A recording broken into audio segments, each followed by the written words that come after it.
कितना सब कुछ लिया है। ये देखिए ये है फ्रेंड्स, इसमें क्ले पॉट भी है और लड्डू भी है, स्लेट और स्लेट आइटम भी है, और ये है फ्रेंड्स इसका पेस्ट क्ले पॉट का और पंजाब की मिट्टी का। तो मैं आज इसका क्रंच करने वाली हूँ। मेरे चैनल को लाइक करें, सब्सक्राइब करें, व्यूज़ करें।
भी पता होता है वो जो रियूनियन वाले दिन भी आई थी। अब क्लास की एक मॉनिटर खड़े होकर जियांग का साथ देते हुए कहती है कि तुम्हारे पास कोई प्रूफ है, कोई एविडेंस दिखाओ इसने चोरी की है। अब ये सुनकर वो लड़का भी चुप हो जाता और इतने में टीचर भी आ गई थी। सभी बच्चे टीचर के आने के बाद बैठ चुके थे पर जियांग वहाँ पर नहीं बैठी थी, तो मैम कहती है कि क्लास स्टार्ट हो गई है। पर जियांग लोगों की बातों से तंग आकर क्लास से ही अपना बैग लेकर भागने लगते हैं, पर आगे से लियान के आने से रुक जाते और उससे रास्ता लेकर वहाँ से चली जाती है। अब जियांग ने उसकी ये वाली स्टोरी तो पढ़ ली थी और इधर हमें लियान दिखाया जाता है जो अभी तक पुलिस स्टेशन में बैठा हुआ था, उसको जाने का ऑर्डर नहीं मिला था। उसको चैंग फेंग की कॉल आती है जो उसे बताता है कि जियांग घर पर पहुंच चुकी है और वो बिल्कुल ठीक भी है। क्या तुमने ठीक किया है कि उसको वापस घर पर भेज दिया? तुम्हें पता भी है कि वहाँ के विलेजर्स से उसके पेरेंट्स ने पैसे लिए हुए थे और वो अभी तक वापस नहीं दे पाए हैं, तो वो दोबारा से इन चीजों का सामना कर लेगी। पर आगे से लियान कहता है कि कुछ चीजें उसे ढूंढनी है और मुझे पता है कि सच का वही पता लगवा सकती, इसीलिए मैंने उसको वापस भेजा। अभी चैंग फेंग की इस बात के बाद कॉल कट होते है तो इतने में एक पुलिस वाला आकर इसे बताता है कि बॉयो ने सुसाइड कर लिया, तो तुम्हें इसलिए जाना होगा साथ में। अब ये सुनते ही लियान फौरन से उसके साथ उठकर चला जाता है और हॉस्पिटल जब पहुंचता है तो पुलिस इंस्पेक्टर के बाहर आने का वेट कर रहा होता है। फिर इस डायरी के अलावा मुझे कोई भी डायरी नहीं मिली। अब ग्रैंडमा को आवाज देकर पूछते है कि आपको पता है कि मैं डायरीज को कहाँ रखा करती थी, पर ग्रैंडमा को भी कुछ नहीं पता होता और उसकी परेशानी को देखकर पूछती है कि क्या कुछ इंपॉर्टेंट था, तो वो कहती है कि हाँ। तो ग्रैंडमा कहती है कि क्या तुम उस कॉन्ट्रैक्ट के बारे में तो नहीं सोची जो तुम्हारे लिए बहुत इंपॉर्टेंट था? ये सुनकर तो जियांग भी हो जाती है कि कौन सा कॉन्ट्रैक्ट? तो ग्रैंडमा बताते है कि तुमने किसी के साथ सीक्रेट कॉन्ट्रैक्ट साइन किया था और उसके बाद तुमने मुझे 1 लाख युआन भी ट्रांसफर किए थे। पर जियांग तो अभी तक कॉन्ट्रैक्ट के बारे में सोची होती है, भी पूछती है कि मैंने आपको पैसे भेजे थे तो कैसे भेजे? तो वो बताती है कि तुमने मुझे ट्रांसफर किए थे। तो जियांग पूछती है कि आपको क्या याद है कि वो कौन सा बैंक था? पर ग्रैंडमा कहती है कि नहीं वो तो मुझे याद नहीं है, पर मैंने पीली सेक्रेटरी से कहा था कि मुझे ले दे, तो उन्होंने मेरी हेल्प की थी, तो क्यों ना तुम उनसे जाकर पूछ लो। अब जियांग को तो ये भी नहीं पता होता कि वो रहती कहाँ, इसलिए ग्रैंडमा से बात को घुमाकर पूछती है कि मैं तो काफी टाइम बाद आई हूँ ना, तो मुझे बता दे कि सेक्रेटरी कहाँ पर रहती है, मुझे याद नहीं है। तो ग्रैंडमा उसे बता देती है कि वो इस जगह पर रहती है। अब ये सुनते जियांग वहाँ से भाग जाती है कि मैं अभी वापस आ जाऊंगी और इधर लियान दिखाया जाता है जो किसी डॉक्टर से बात कर रहा होता है, उसे मेमोरी लॉस के बारे में डिस्कस कर रहा होता है कि अगर किसी की मेमोरी लॉस हो जाए तो इसकी क्या वजह हो सकती है, उसको ये दुनिया वर्चुअल दुनिया लगती है। ये सुनकर तो वो भी हो जाता है कि ऐसा भी कुछ हो सकता है, पर फिर भी वो 2-3 चीजें बता रहा होता और कहता है कि इसके बारे में मुझे ज्यादा कुछ नहीं पता। अब यहाँ पर लियान भी उनसे पूछ लेता है कि आपने मिंगवेंग लेबोरेटरी के बारे में सुना हुआ है? तो वो बताते हैं कि वो तो 6 साल पहले नहीं बंद हो गई और मुझे उस लेबोरेटरी के बारे में बस यही पता है कि वो लोगों को एक चीज में भेजने के बाद उसके पेनफुल मेमोरी को रिमूव करके हैप्पी मेमोरी में चेंज कर सकते हैं, क्योंकि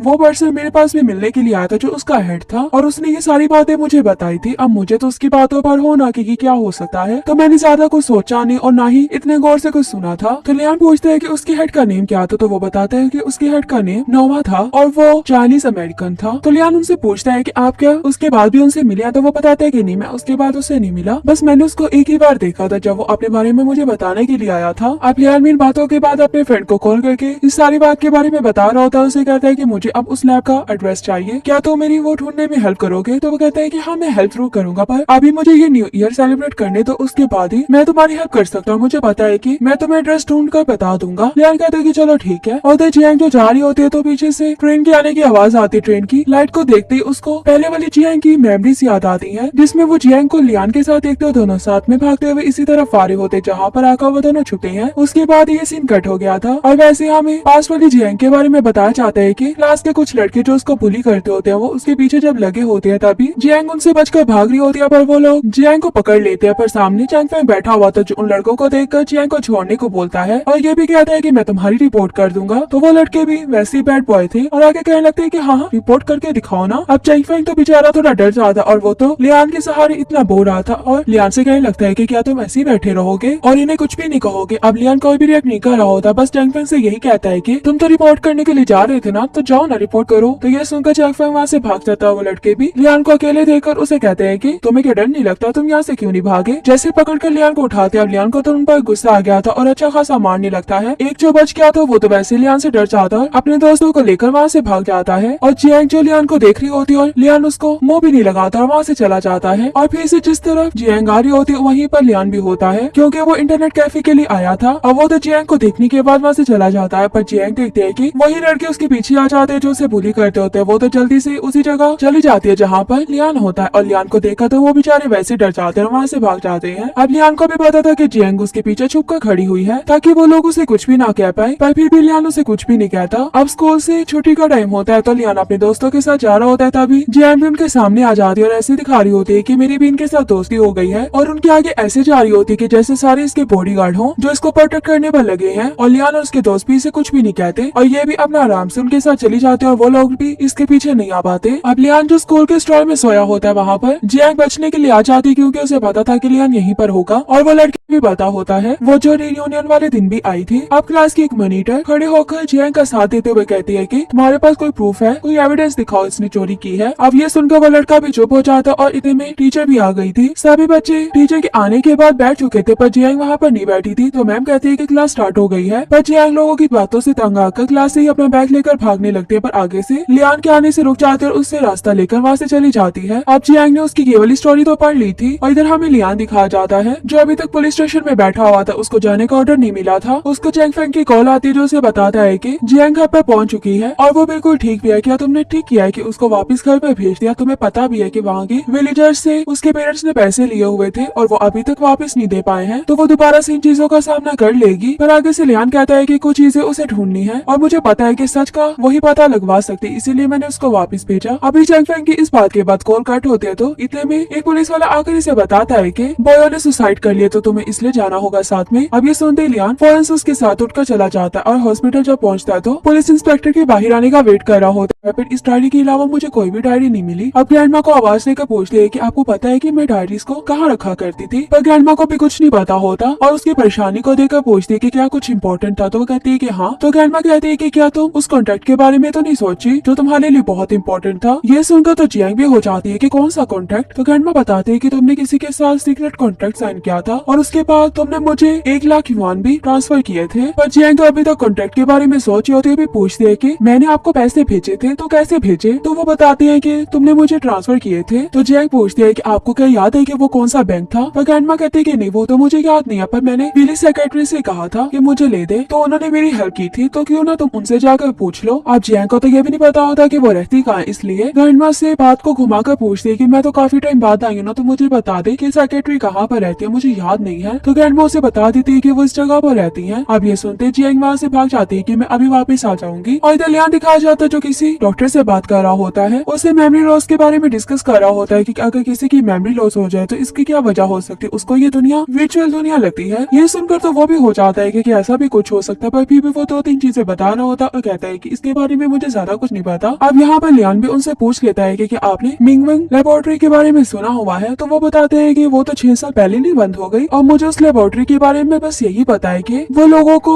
एक चीज में भेजने के बाद उसके पेनफुल मेमोरी को रिमूव करके हैप्पी मेमोरी में चेंज कर सकते हैं, क्योंकि वो पर्सन मेरे पास भी मिलने के लिए आया था जो उसका हेड था और उसने ये सारी बातें मुझे बताई थी। अब मुझे तो उसकी बातों पर होना कि क्या हो सकता है, तो मैंने ज्यादा कुछ सोचा नहीं और ना ही इतने गौर से कुछ सुना था। तो लियान पूछते हैं कि उसके हेड का नेम क्या था, तो वो बताते हैं कि उसके हेड का नेम नोवा था और वो चाइनीज अमेरिकन था। तो लियान उनसे पूछता है कि आप क्या उसके बाद भी उनसे मिले? तो वो बताते हैं कि नहीं, मैं उसके बाद उससे नहीं मिला, बस मैंने उसको एक ही बार देखा था जब वो अपने बारे में मुझे बताने के लिए आया था। अब लियान इन बातों के बाद अपने फ्रेंड को कॉल करके इस सारी बात के बारे में बता रहा होता है। उसे कहता है कि मुझे अब उस लैब का एड्रेस चाहिए, क्या तो मेरी वो ढूंढने में हेल्प करोगे? तो वो कहता है कि हाँ, मैं हेल्प जरूर करूंगा, पर अभी मुझे ये न्यू ईयर सेलिब्रेट करने तो उसके बाद ही मैं तुम्हारी हेल्प कर सकता हूँ। मुझे पता है कि मैं तुम्हें एड्रेस ढूंढ कर बता दूंगा। लियान कहता है कि चलो ठीक है। और जियांग जो जा रही होती है तो पीछे से ट्रेन के आने की आवाज आती है। ट्रेन की लाइट को देखते ही उसको पहले वाली जियांग की मेमोरीज याद आती है, जिसमें वो जियांग को लियान के साथ देखते हो दोनों साथ में भागते हुए इसी तरफ आ रहे होते जहाँ पर आकर वो दोनों छुपे हैं। उसके बाद ये सीन कट हो गया था और वैसे हमें पास वाली जियांग के बारे में बताया जाता है कि क्लास के कुछ लड़के जो उसको बुली करते होते हैं वो उसके पीछे जब लगे होते हैं तभी जियांग उनसे बचकर भाग रही होती है, पर वो लोग जियांग को पकड़ लेते हैं। पर सामने चैंग फेंग बैठा हुआ था जो उन लड़कों को देखकर जियांग को छोड़ने को बोलता है और ये भी कहता है कि मैं तुम्हारी रिपोर्ट कर दूंगा। तो वो लड़के भी वैसे ही बैड बॉय थे और आगे कहने लगते हैं कि हाँ, रिपोर्ट करके दिखाओ ना। अब चैंग फेंग तो बेचारा थोड़ा डर जाता और वो तो लियान के सहारे इतना बोल रहा था और लियान से कहने लगता है कि क्या तुम ऐसे ही बैठे रहोगे और इन्हें कुछ भी नहीं कहोगे। अब लियान कोई भी रिएक्ट नहीं कर रहा होता, बस जैंग फेंग से यही कहता है कि तुम तो रिपोर्ट करने के लिए जा रहे थे ना, तो जाओ ना रिपोर्ट करो। तो ये सुनकर जैंग फेंग वहाँ से भाग जाता है। वो लड़के भी लियान को अकेले देखकर उसे कहते हैं कि तुम्हें क्या डर नहीं लगता, तुम यहाँ से क्यों नहीं भागे। जैसे पकड़कर लियान को उठाते, अब लियान को तो उन पर गुस्सा आ गया था और अच्छा खासा मारने लगता है। एक जो बच गया था वो तो वैसे लियान से डर जाता है, अपने दोस्तों को लेकर वहाँ से भाग जाता है और जियांग जो लियान को देख रही होती है और लियान उसको मुंह भी नहीं लगाता और वहाँ से चला जाता है। और फिर से जिस तरफ जियांग आ रही होती है वहीं पर लियान भी होता है, क्योंकि वो इंटरनेट कैफे के लिए आया था। अब वो तो जियांग को देखने के बाद वहाँ से चला जाता है, पर जियांग देखते है कि वही लड़के उसके पीछे आ जाते हैं जो उसे बुली करते होते हैं। वो तो जल्दी से उसी जगह चली जाती है जहाँ पर लियान होता है और लियान को देखा तो वो बेचारे वैसे डर जाते हैं और वहाँ से भाग जाते हैं। अब लियान को भी पता था कि जियांग उसके पीछे छुप कर खड़ी हुई है ताकि वो लोग उसे कुछ भी ना कह पाए, पर फिर भी लियान उसे कुछ भी नहीं कहता। अब स्कूल से छुट्टी का टाइम होता है तो लियान अपने दोस्तों के साथ जा रहा होता है, तभी जियांग भी उनके सामने आ जाती है और ऐसे दिखा रही होती है कि मेरी भी इनके साथ दोस्ती हो गई है और उनके आगे ऐसे जा रही होती है कि जैसे सारे इसके बॉडीगार्ड हों जो इसको प्रोटेक्ट करने पर लगे हैं। और लियान और उसके दोस्त भी इसे कुछ भी नहीं कहते और ये भी अपना आराम से उनके साथ चली जाते हैं और वो लोग भी इसके पीछे नहीं आ पाते। अब लियान जो स्कूल के स्टॉल में सोया होता है वहाँ पर जियांग बचने के लिए आ जाती है, क्योंकि उसे पता था कि लियान यहीं पर होगा और वो लड़की भी पता होता है। वो जो रियूनियन वाले दिन भी आई थी। अब क्लास की एक मॉनिटर खड़े होकर जियांग का साथ देते हुए कहती है कि तुम्हारे पास कोई प्रूफ है, कोई एविडेंस दिखाओ इसने चोरी की है। अब ये सुनकर वो लड़का भी चुप हो जाता और इतने में टीचर भी आ गई थी। सभी बच्चे टीचर के आने के बाद बैठ चुके थे, पर जियांग वहाँ पर नहीं बैठी थी। तो मैम कहती है कि क्लास स्टार्ट हो गई है, पर जियांग लोगों की बातों से तंग आकर क्लास से ही अपना बैग लेकर भागने लगती है, पर आगे से लियान के आने से रुक जाते और उससे रास्ता लेकर वहाँ से चली जाती है। अब जियांग ने उसकी ये वाली स्टोरी तो पढ़ ली थी और इधर हमें लियान दिखाया जाता है जो अभी तक पुलिस स्टेशन में बैठा हुआ था, उसको जाने का ऑर्डर नहीं मिला था। उसको जैंग फेंग की कॉल आती है जो उसे बताता है कि जियांग घर पर पहुंच चुकी है और वो बिल्कुल ठीक भी है। क्या तुमने ठीक किया है कि उसको वापस घर पर भेज दिया, तुम्हें पता भी है कि वहाँ के विलेजर्स से उसके पेरेंट्स ने पैसे लिए हुए थे और वो अभी तक वापस नहीं दे पाए हैं, तो वो दोबारा से इन चीजों का सामना कर लेगी। पर आगे से लियान कहता है कि कुछ चीजें उसे ढूंढनी है और मुझे पता है कि सच का वही पता लगवा सकती, इसीलिए मैंने उसको वापस भेजा। अभी जैंग फेंग की इस बात के बाद कॉल कट होती है तो इतने में एक पुलिस वाला आकर इसे बताता है कि बॉयो ने सुसाइड कर लिया, तो तुम्हें इसलिए जाना होगा साथ में। अब ये सुनते लियान फौरन से उसके साथ उठकर चला जाता है और हॉस्पिटल जब पहुंचता है तो पुलिस इंस्पेक्टर के बाहर आने का वेट कर रहा होता है। फिर इस डायरी के अलावा मुझे कोई भी डायरी नहीं मिली। अब ग्रैंडमा को आवाज देकर पूछती है कि आपको पता है कि मैं डायरीज को कहाँ रखा करती थी, पर ग्रैंडमा को भी कुछ नहीं पता होता और उसकी परेशानी को देखकर पूछती है कि क्या कुछ इम्पोर्टेंट था, तो वो कहती है कि हाँ। तो ग्रैंडमा कहती है कि क्या तुम उस कॉन्ट्रैक्ट के बारे में तो नहीं सोची जो तुम्हारे लिए बहुत इंपॉर्टेंट था। ये सुनकर तो जियांग भी हो जाती है कि कौन सा कॉन्ट्रैक्ट। तो ग्रैंडमा बताते हैं कि तुमने किसी के साथ सीक्रेट कॉन्ट्रैक्ट साइन किया था और उसके बाद तुमने मुझे 1 लाख युआन भी ट्रांसफर किए थे। पर जियांग तो अभी तक कॉन्ट्रैक्ट के बारे में सोची होती है, भी पूछती है कि मैंने आपको पैसे भेजे थे तो कैसे भेजे, तो वो बताती है कि तुमने मुझे ट्रांसफर किए थे। तो जियांग पूछती है कि आपको क्या याद है कि वो कौन सा बैंक था, पर ग्रैंडमा कहती है कि नहीं वो तो मुझे याद नहीं है, पर मैंने पुलिस सेक्रेटरी से कहा था कि मुझे ले दे, तो उन्होंने मेरी हेल्प की थी, तो क्यों ना तुम उनसे जाकर पूछ लो। अब जियांग को तो ये भी नहीं पता होता कि वो रहती कहाँ, इसलिए ग्रैंडमा से बात को घुमाकर पूछती है कि मैं तो काफी टाइम बाद आई हूँ ना, तो मुझे बता दे कि सेक्रेटरी कहाँ पर रहती है, मुझे याद नहीं है। तो ग्रैंडमा उसे बता देती है कि वो इस जगह पर रहती है। अब ये सुनते जियांग वहाँ से भाग जाती है कि मैं अभी वापस आ जाऊंगी और इधर लियान दिखाया जाता है जो किसी डॉक्टर से बात कर रहा होता है, उसे मेमोरी लॉस के बारे में डिस्कस कर रहा होता है कि अगर किसी की मेमोरी लॉस हो जाए तो इसकी क्या वजह हो सकती है, उसको ये दुनिया वर्चुअल दुनिया लगती है। ये सुनकर तो वो भी हो जाता है कि ऐसा भी कुछ हो सकता है, पर फिर भी वो 2-3 चीजें बता रहा होता है और कहता है कि इसके बारे में मुझे ज्यादा कुछ नहीं पता। अब यहाँ पर लियान भी उनसे पूछ लेता है कि आपने मिंगवेंग लेबोरेटरी के बारे में सुना हुआ है, तो वो बताते हैं कि वो तो 6 साल पहले नहीं बंद हो गई और मुझे उस लेबोरेटरी के बारे में बस यही पता है कि वो लोगों को